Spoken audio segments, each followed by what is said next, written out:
കഴിക്കാൻ പോവാണ് ഞാന്. അമ്മ ദോശയും ചട്നിയും കൂടി തന്നിട്ടുണ്ട്. അപ്പൊ കഴിക്കാൻ പോവാണ്. കഴിക്കട്ടെ. നിങ്ങളെ കഴിച്ചോ?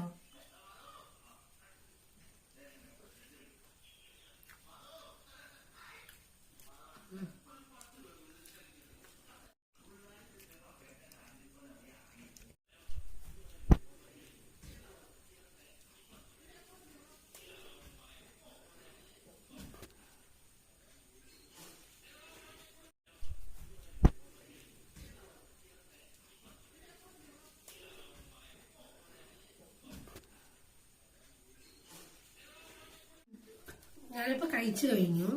ഇനി കിണ്ണം കഴുകണം, വൃത്തിയാക്കണം. നിങ്ങളൊക്കെ ഭക്ഷണം കഴിച്ചു, ഇന്ന് എന്താ കഴിച്ചതെന്നൊക്കെ നിങ്ങൾ കമന്റ് ചെയ്യണം.